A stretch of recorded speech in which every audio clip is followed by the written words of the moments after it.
Bienvenidos a un viaje fascinante a través de diferentes puntos más impactantes de la historia del Nuevo Testamento. Prepárense para sumergirse en las enseñanzas transformadoras de Jesús, explorar los momentos cruciales de su vida y descubrir cómo el Nuevo Testamento ha dejado una huella indeleble en la cultura, la ética y la espiritualidad. No se pierdan este recorrido revelador que destaca el legado perdurable del Nuevo Testamento en nuestras vidas. Número 1. Contexto histórico. El Nuevo Testamento, como segunda parte de la Biblia cristiana, se sitúa históricamente en un periodo de transición en el mundo antiguo. Entre el Antiguo y el Nuevo Testamento, hay un periodo de aproximadamente 4 siglos conocido como el período intertestamentario o el silencio profético. Durante este tiempo, no se registran profecías en las Escrituras, pero hubo importantes acontecimientos históricos que moldearon la cultura y las expectativas religiosas. Durante la vida de Jesús y los eventos narrados en el Nuevo Testamento, la región de Palestina estaba bajo el dominio del Imperio Romano. Este contexto político tuvo un impacto significativo en la vida cotidiana de las personas, influyendo en cuestiones como la administración local, la imposición de impuestos y las tensiones sociales.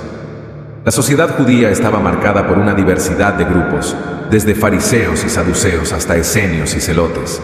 Cada uno de estos grupos tenía perspectivas teológicas y políticas distintas, y algunos de ellos se mencionan en los relatos del Nuevo Testamento, influyendo en el contexto en el que se desarrollaron las enseñanzas de Jesús.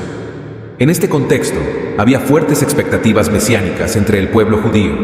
La llegada de un Mesías se anticipaba como un liberador político y espiritual que restauraría el reino de Israel. Jesucristo, presentado en los Evangelios, fue percibido por muchos como el cumplimiento de estas profecías mesiánicas.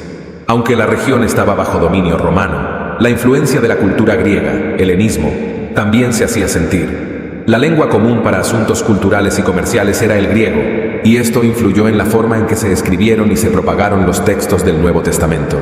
Las sinagogas judías eran centros de adoración y estudio de las Escrituras en la diáspora, mientras que el Templo de Jerusalén seguía siendo el epicentro religioso. La relación entre Jesús y las autoridades religiosas, así como sus enseñanzas en estos lugares, destaca el contexto religioso de la época.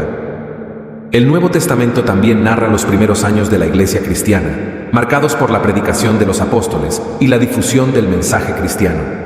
La transición de una secta dentro del judaísmo a un movimiento independiente es un aspecto clave de este periodo. Número 2. Jesús de Nazaret en el Nuevo Testamento.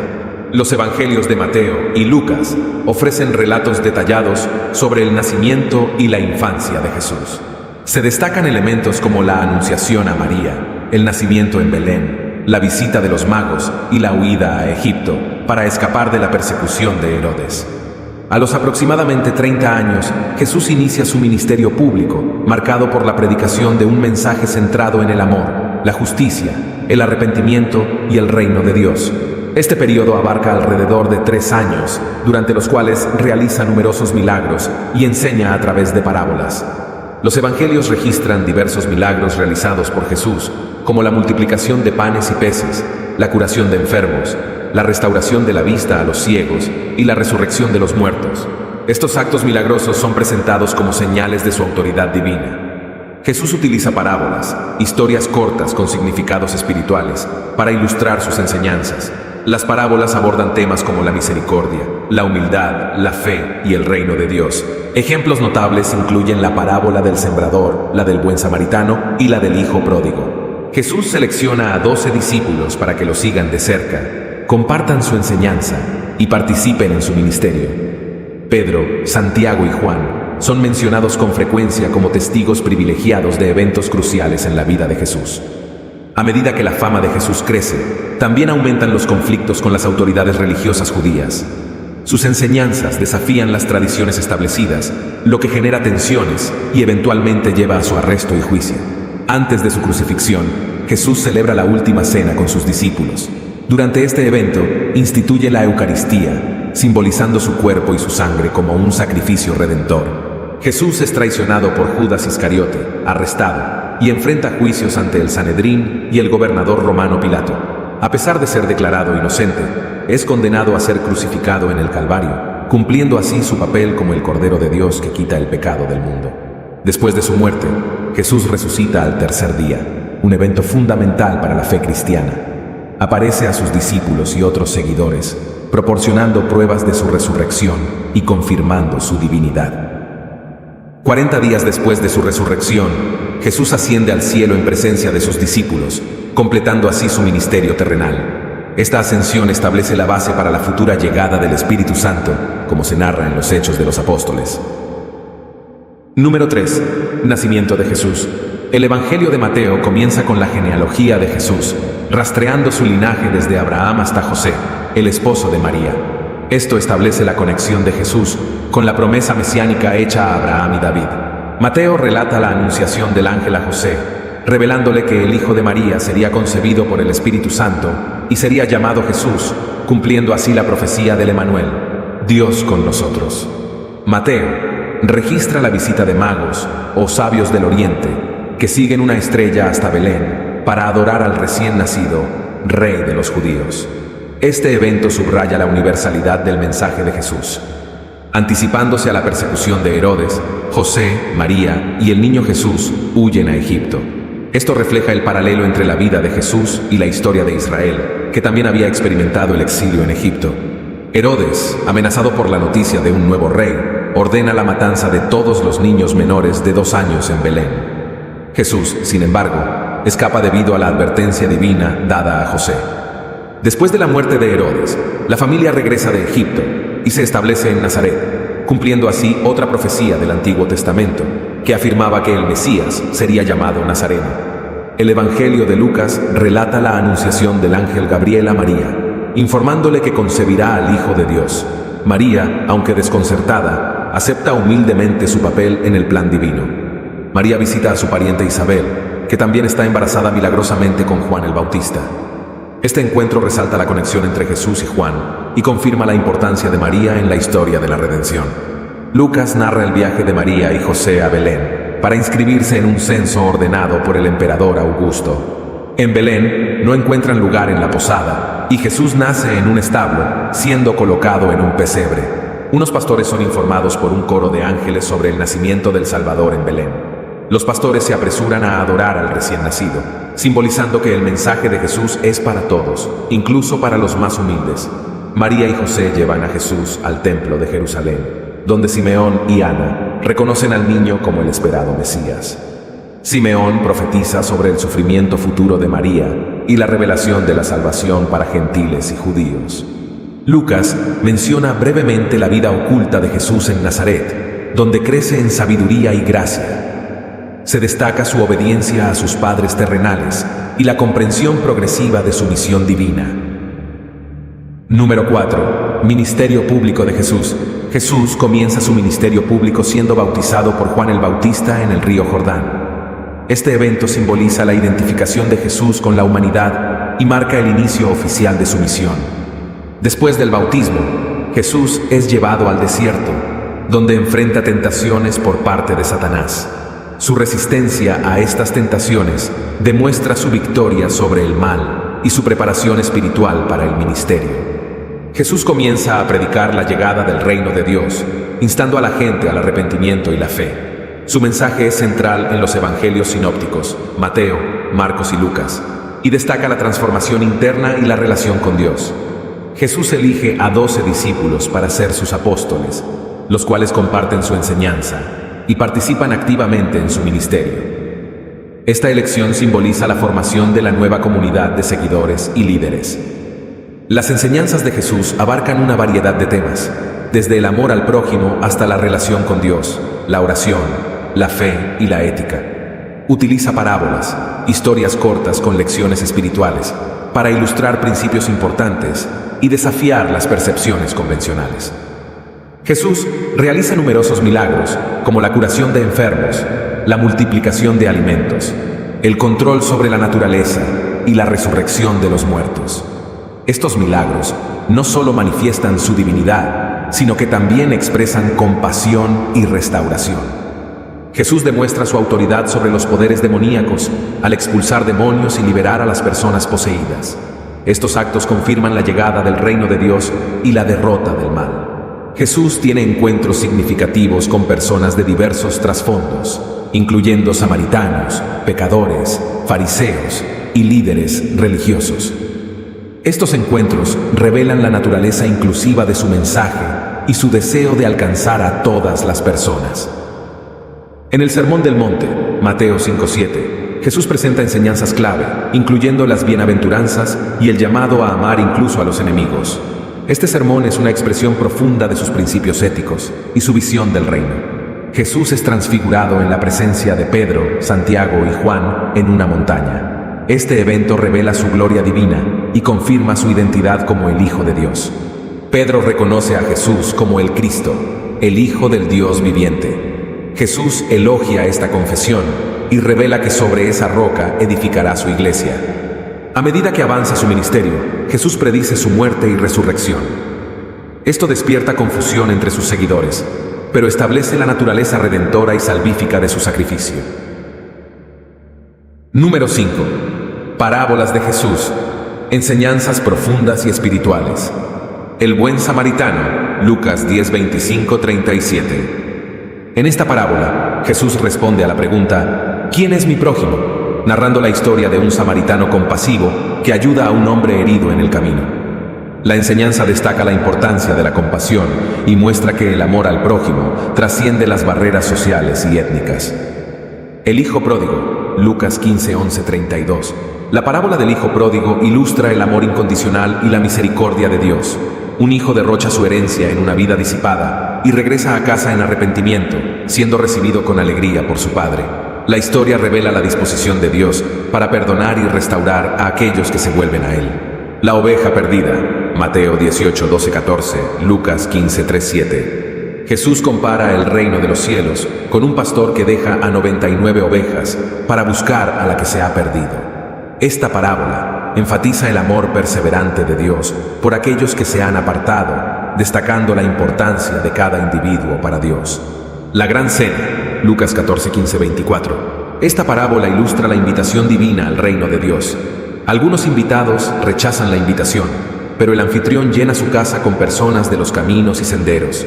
Esto subraya la idea de que la salvación está abierta a todos, independientemente de su estatus social o pasado. La levadura, Mateo 13:33, Lucas 13:20-21. Jesús compara el reino de Dios con una pequeña cantidad de levadura que hace crecer toda la masa. Esta parábola destaca la influencia transformadora del Evangelio, indicando que incluso una pequeña semilla de fe puede tener un impacto significativo. El sembrador, Mateo 13:3-23, Marcos 4:1-20, Lucas 8:4-15. Jesús utiliza esta parábola para explicar cómo diferentes personas responden al mensaje del Evangelio. Representa los diversos tipos de corazones y cómo la semilla del Evangelio puede ser recibida de manera diferente. Algunos terrenos son fértiles y producen fruto, mientras que otros son inhóspitos. El fariseo y el publicano, Lucas 18:9-14. Jesús relata la historia de dos hombres que van al templo a orar. Aunque el fariseo aparenta ser justo, el publicano, reconociendo su necesidad de perdón, encuentra gracia delante de Dios. Esta parábola enfatiza la humildad y la actitud de arrepentimiento como elementos clave en la relación con Dios. El dueño de la viña, Mateo 21:16. La parábola del dueño de la viña destaca la generosidad y gracia de Dios al recompensar a todos los trabajadores, independientemente de cuánto tiempo hayan trabajado. Ilustra que la salvación no se basa en méritos, sino en la gracia divina. El rico y Lázaro, Lucas 16:19-31. Esta parábola presenta la historia de un hombre rico y Lázaro, un mendigo. Después de la muerte, el rico sufre en el Hades, mientras que Lázaro es consolado en el seno de Abraham.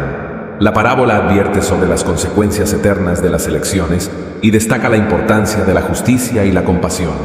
Las parábolas de Jesús son enseñanzas profundas y espirituales que revelan verdades esenciales sobre el reino de Dios, la naturaleza divina, la redención y el llamado a una vida transformada. Cada parábola ofrece una perspectiva única y desafía a los oyentes a reflexionar sobre su relación con Dios y su prójimo. Número 6. Milagros de Jesús. Multiplicación de panes y peces. Mateo 14:13-21, Marcos 6:30-44, Lucas 9:10-17, Juan 6:1-15. Jesús alimenta a una multitud numerosa con 5 panes y 2 peces. Este milagro destaca la provisión abundante de Dios y muestra cómo Jesús satisface tanto las necesidades físicas como las espirituales de la gente. Caminar sobre el agua. Mateo 14, 22, 33, Marcos 6, 45, 52, Juan 6, 16, 21. Jesús camina sobre las aguas del mar de Galilea, mostrando su dominio sobre la naturaleza. Pedro también camina brevemente sobre el agua antes de hundirse, enseñando la importancia de la fe en medio de las tormentas de la vida. Curación del hijo de un oficial. Juan 4, 46, 54. Jesús sana al hijo de un oficial real con solo pronunciar la palabra, demostrando su capacidad de realizar milagros a distancia. Este evento enfatiza la autoridad de Jesús sobre la enfermedad y la distancia. Curación de un hombre paralítico. Mateo 9, 1, 8, Marcos 2, 1, 12, Lucas 5, 17, 26. Jesús perdona los pecados y luego sana a un hombre paralítico. Este milagro muestra su autoridad para perdonar pecados y su poder para sanar enfermedades físicas. Curación de la mujer con flujo de sangre. Mateo 9, 20, 22, Marcos 5, 25, 34, Lucas 8, 40 y 3, 48. Una mujer que sufre de un flujo de sangre durante muchos años es curada al tocar el manto de Jesús. Este milagro destaca la fe y la conexión personal que Jesús tiene con aquellos que buscan su ayuda. Restauración de la vista a dos ciegos. Mateo 9, 27, 31. Jesús restaura la vista a dos ciegos que lo buscan con fe. Este milagro simboliza no solo la capacidad de Jesús para sanar enfermedades físicas, sino también su capacidad para abrir los ojos espirituales a la verdad. Curación del hombre con mano paralizada. Mateo 12, 9, 14. Marcos 3, 1, 6. Lucas 6, 6, 11. Jesús sana a un hombre con la mano paralizada en el día de reposo, desafiando las normas religiosas de su tiempo. Este milagro subraya la prioridad de la compasión sobre las tradiciones rituales. Curación del siervo del centurión. Mateo 8, 5, 13. Lucas 7, 1, 10. Jesús sana al siervo de un centurión romano a distancia, elogiando la fe del centurión.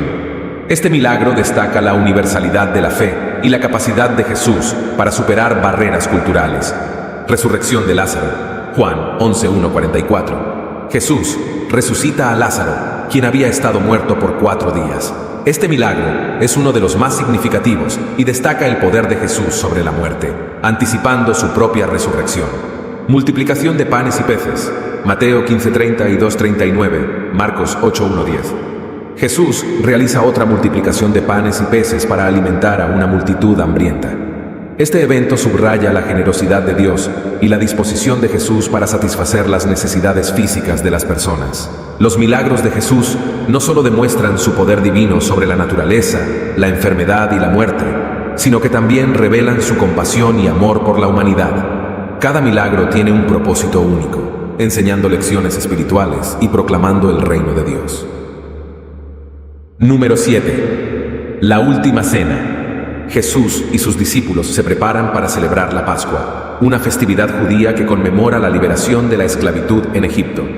Este contexto añade capas de significado a la última cena, ya que Jesús se convierte en el Cordero de Dios que quita el pecado del mundo. Jesús elige un lugar específico para la cena, indicando detalles a Pedro y Juan para que preparen todo. Esto refleja la omnisciencia de Jesús y sugiere que este evento tiene un propósito divino y simbólico. Antes de sentarse a la mesa, Jesús realiza un acto sorprendente al lavar los pies de sus discípulos.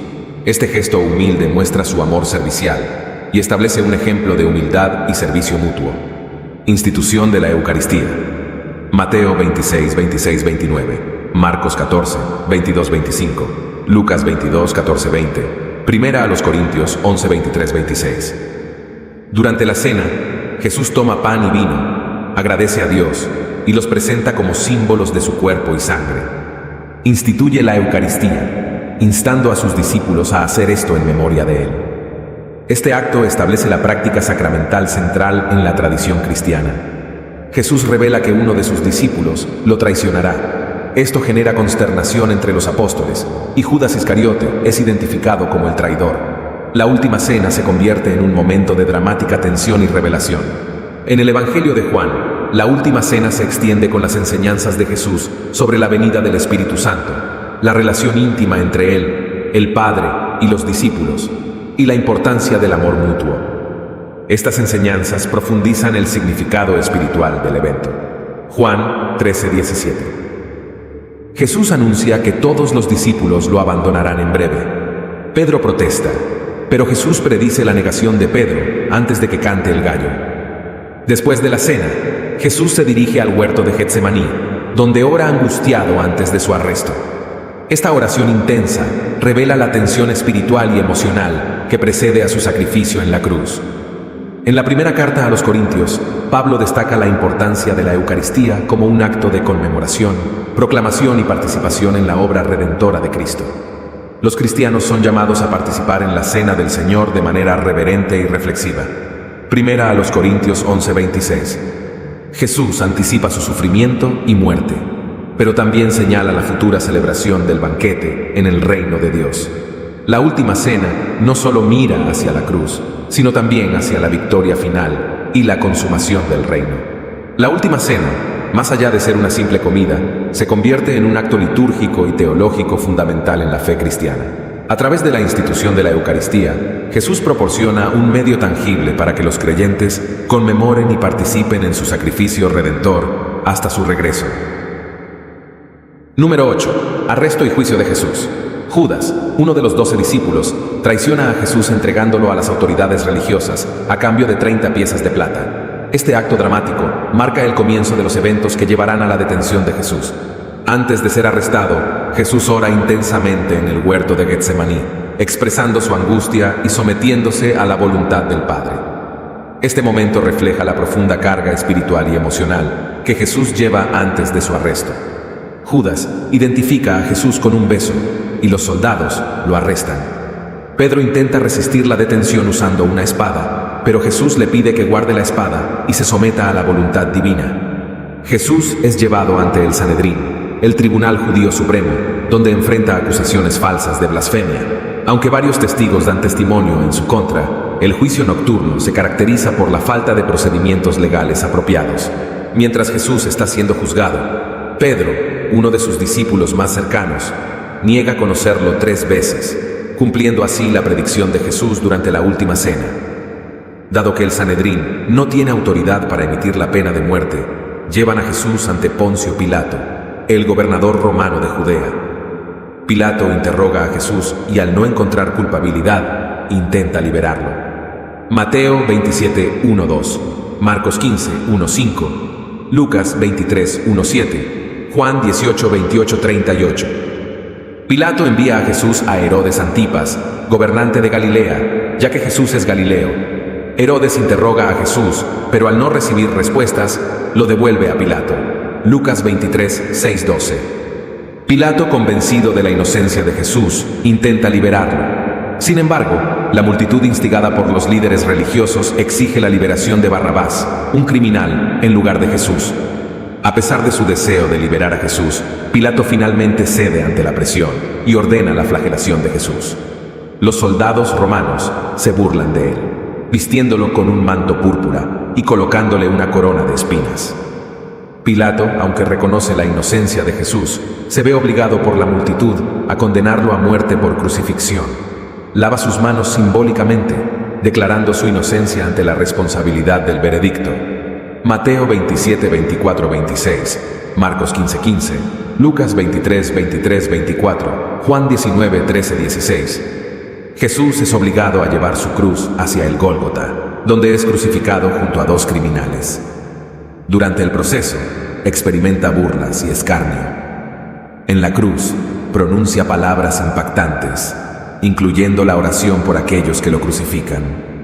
Después de horas de agonía en la cruz, Jesús muere. Su muerte se acompaña de fenómenos sobrenaturales, como la oscuridad sobre la tierra y el temblor. Su cuerpo es bajado de la cruz y colocado en un sepulcro prestado por José de Arimatea. Número 9. Crucifixión y resurrección. Jesús es llevado al Gólgota, Calvario, donde es crucificado junto a 2 criminales. Este método de ejecución era extremadamente doloroso y deshonroso. Jesús soporta el sufrimiento físico y espiritual mientras lleva el peso de los pecados de la humanidad. Mientras está en la cruz, Jesús pronuncia 7 declaraciones significativas, incluyendo la oración por sus verdugos, la promesa al ladrón arrepentido y su entrega final en las manos del Padre. Durante las 3 horas en que Jesús está en la cruz, la tierra se oscurece. Al morir, hay un terremoto, simbolizando la magnitud espiritual del evento. Un soldado perfora el costado de Jesús con una lanza y fluye agua y sangre. Esto es significativo en términos médicos y simbólicos, indicando la muerte física de Jesús y simbolizando la purificación y vida espiritual. Juan 19, 31, 37. José de Arimatea, miembro del Sanedrín, obtiene el permiso de Pilato para enterrar a Jesús. Junto con Nicodemo, prepara el cuerpo y lo coloca en un sepulcro nuevo. Se sella la entrada y se pone una guardia para prevenir manipulaciones. Mateo 27, 57, 61. Marcos 15, 42, 47. Lucas 23, 50, 56. Juan 19, 30 y 8, 42. El sábado siguiente a la crucifixión es un día de silencio y duelo. Los seguidores de Jesús están desconsolados, sin comprender completamente las implicaciones de lo que ha sucedido. Al tercer día, un gran terremoto anuncia la resurrección de Jesús. Un ángel del Señor desciende, remueve la piedra y proclama la buena noticia. Ha resucitado. Las mujeres que llegan al sepulcro encuentran la tumba vacía. Mateo 28, 1, 10. Marcos 16, 1, 8. Lucas 24, 1, 12. Juan 21, 18. Jesús se aparece a varias personas después de su resurrección. Estas apariciones incluyen encuentros con María Magdalena, los discípulos en el camino a Emaús y varias apariciones a los apóstoles reunidos. Tomás, inicialmente escéptico, se encuentra con Jesús resucitado y toca sus manos y su costado. Su confesión de fe, Señor mío y Dios mío, subraya la realidad de la resurrección. Juan 20, 24, 29. Jesús comisiona a sus discípulos para hacer discípulos de todas las naciones, prometiendo estar con ellos siempre. Luego, asciende al cielo, dejando a los discípulos con la promesa de que volverá de la misma manera. Mateo 28, 16, 20. Marcos 16, 19, 20. Lucas 24, 44, 53. Hechos 1, 9, 11. La resurrección de Jesús confirma su divinidad y cumple las profecías del Antiguo Testamento. Es la victoria sobre el pecado y la muerte, ofreciendo la esperanza de la vida eterna a aquellos que creen en Él. Número 10. Ascensión de Jesús, la culminación de su ministerio terrenal. Después de la resurrección, Jesús se aparece repetidamente a sus discípulos durante un periodo de 40 días. Estas apariciones sirven para fortalecer la fe de los seguidores y proporcionar enseñanzas adicionales. Durante las apariciones post-resurrección, Jesús da instrucciones específicas a sus discípulos. Esto incluye la comisión de predicar el Evangelio, hacer discípulos y esperar la promesa del Espíritu Santo. Jesús da a sus discípulos la gran comisión antes de su ascensión. Les encomienda la tarea de ir y hacer discípulos de todas las naciones, bautizándolos y enseñándoles todo lo que Él les había enseñado. Mateo 28, 16, 20. Marcos 16, 15, 18. Lucas 24, 44, 49. Hechos 1, 8. Jesús promete que recibirán poder cuando el Espíritu Santo venga sobre ellos, capacitándolos para ser testigos en Jerusalén, Judea, Samaria y hasta los confines de la tierra. La ascensión de Jesús tiene lugar en el Monte de los Olivos. Mientras bendice a sus discípulos, es elevado a los cielos y una nube lo oculta de su vista. Mateo 24, 50, 51, Marcos 16, 19, 20, Lucas 24, 50, 53, Hechos 1, 9, 11. La ascensión no es solo la desaparición física de Jesús, sino la entrada triunfal en el cielo, como el Rey victorioso. Este evento es crucial para la comprensión de la exaltación y soberanía de Jesús. La ascensión no significa que Jesús se ausente de su pueblo, sino que entra en su papel como intercesor y sumo sacerdote en el cielo. Esta realidad es expresada en la carta a los Hebreos, donde Jesús es presentado como el mediador de un nuevo pacto. La ascensión prepara el escenario para la venida del Espíritu Santo en Pentecostés. Los discípulos, después de la ascensión, esperan en Jerusalén, tal como Jesús les había instruido. Aunque Jesús físicamente se aleja de la vista terrenal, la ascensión no marca el final de su presencia entre sus seguidores. A través del Espíritu Santo, Jesús está presente de manera continua en la vida de los creyentes. La ascensión también establece la expectativa del regreso de Jesús. Los ángeles declaran que así como lo vieron ascender, así vendrá nuevamente. Esta esperanza del retorno de Jesús ha sido un anhelo central en la fe cristiana. Número 11. Libros históricos del Nuevo Testamento. 1. Los Hechos de los Apóstoles. Este libro, escrito por el evangelista Lucas, es una continuación de su evangelio y relata los eventos que suceden después de la ascensión de Jesús. Narra la obra del Espíritu Santo, el nacimiento de la Iglesia y los viajes y enseñanzas de los apóstoles, especialmente Pedro y Pablo. 2. El comienzo de la Iglesia. En los Hechos se describe la efusión del Espíritu Santo en Pentecostés, marcando el inicio de la Iglesia cristiana. La predicación de Pedro lleva a la conversión de miles y la comunidad cristiana se caracteriza por la comunión, el compartir y el crecimiento espiritual. 3. Los viajes misioneros de Pablo. Gran parte de los Hechos se centra en los viajes misioneros de Pablo. Desde sus inicios como perseguidor de cristianos hasta su conversión en el camino a Damasco, Pablo se convierte en uno de los principales apóstoles que lleva el evangelio a comunidades tanto judías como gentiles. 4. El Concilio de Jerusalén. Hechos 15. El Concilio de Jerusalén, registrado en Hechos 15, es un hito crucial en la historia temprana de la Iglesia. Se aborda la cuestión de la circuncisión y se establece la relación entre los cristianos judíos y gentiles, resaltando la unidad en la diversidad. 5. Conversiones significativas.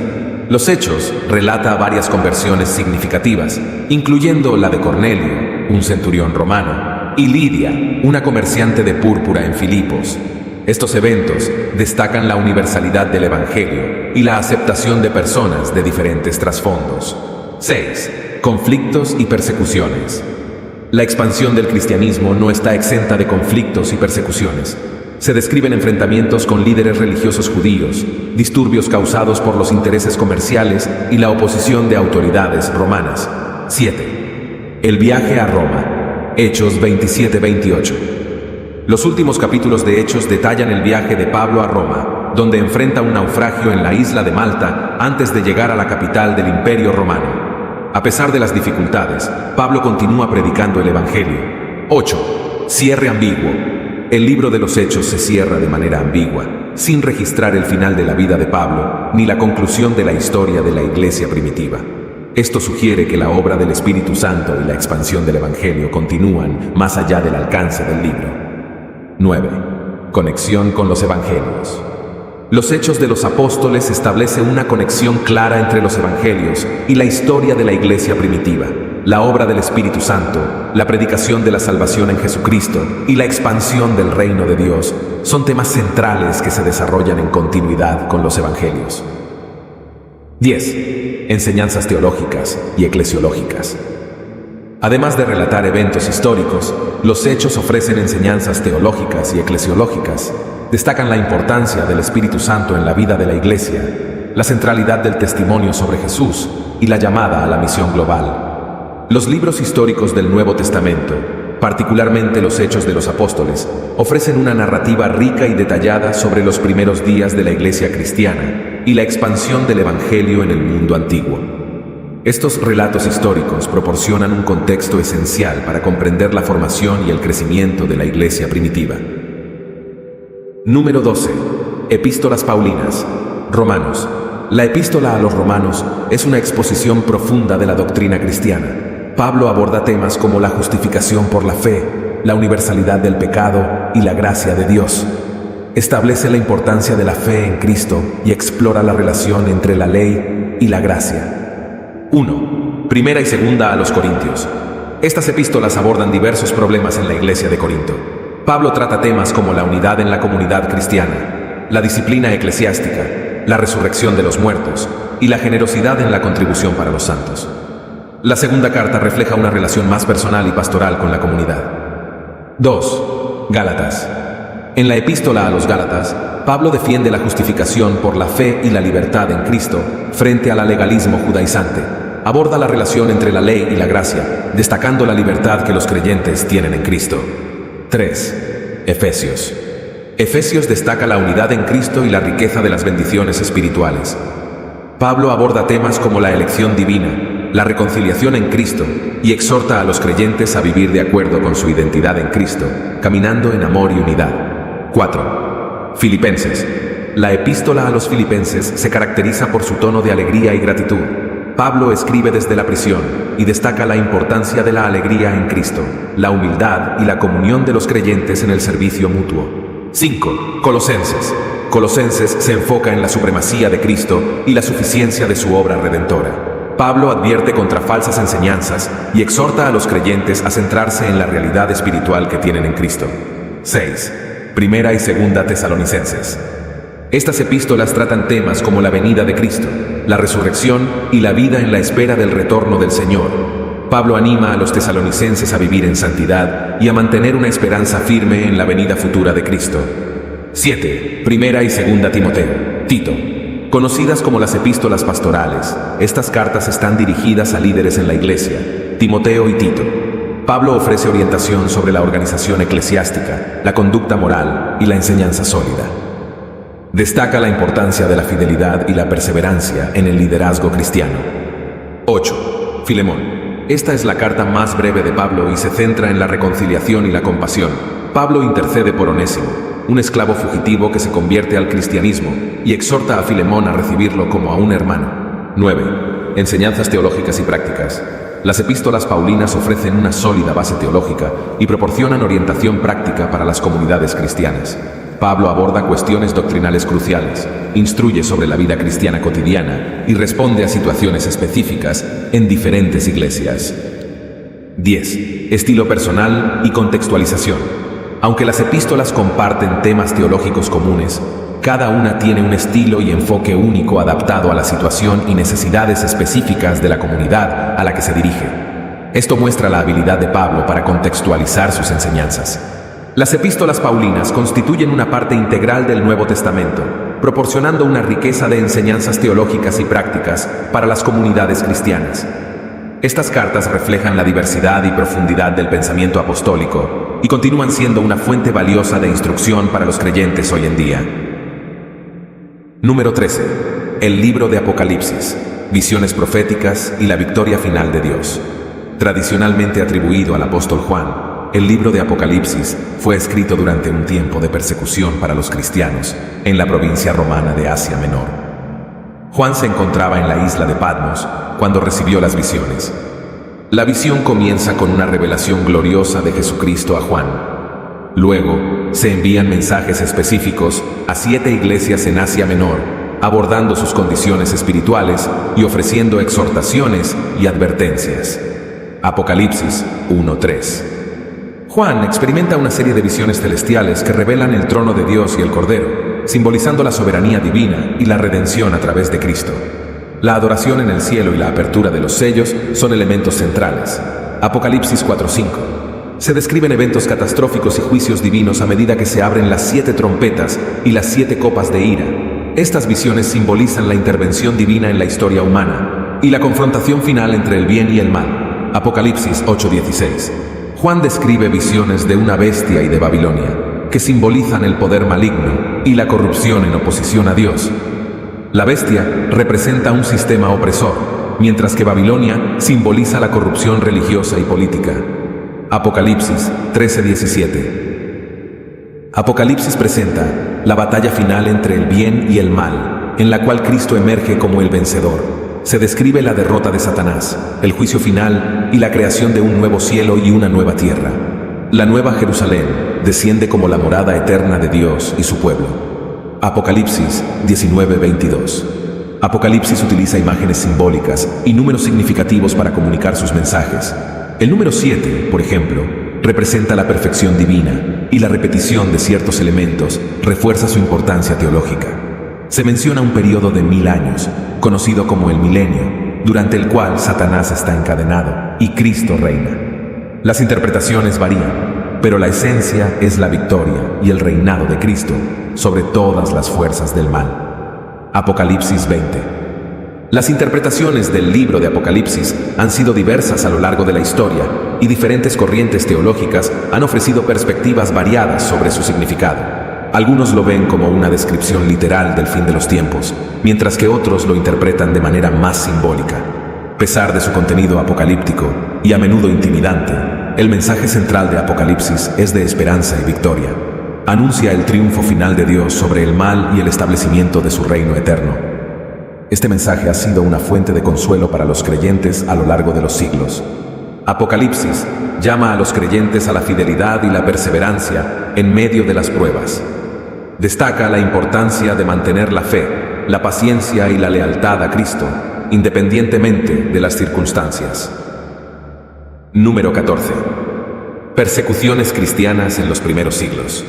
Durante los primeros siglos del cristianismo, los seguidores de Jesús enfrentaron persecuciones significativas, especialmente bajo el dominio del Imperio Romano. Aunque las persecuciones no fueron constantes ni universales, surgieron en diversos momentos y lugares.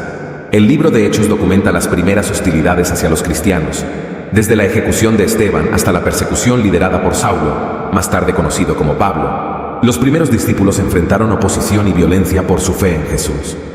Durante los reinados de emperadores como Nerón, Domiciano y Diocleciano, los cristianos enfrentaron persecuciones más sistemáticas.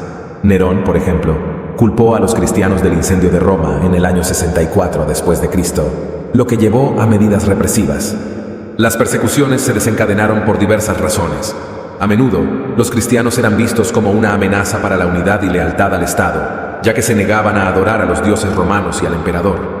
También eran acusados de prácticas inmorales debido a malentendidos sobre la cena del Señor.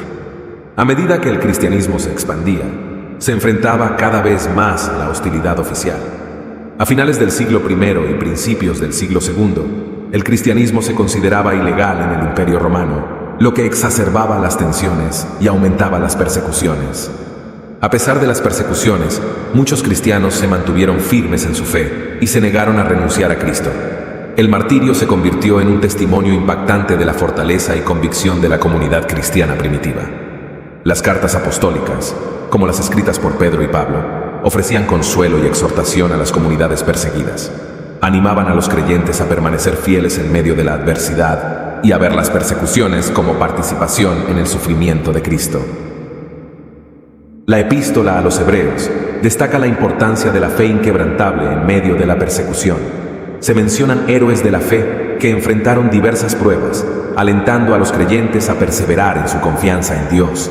Los historiadores de la época, como Tácito y Plinio el Joven, proporcionan testimonios adicionales sobre las persecuciones cristianas.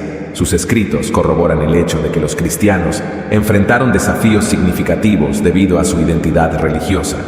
Con la conversión de Constantino al cristianismo y el Edicto de Milán en el año 313 después de Cristo, se puso fin oficialmente a la persecución cristiana en el Imperio Romano. El cristianismo se convirtió en una religión legalizada y finalmente en la religión dominante.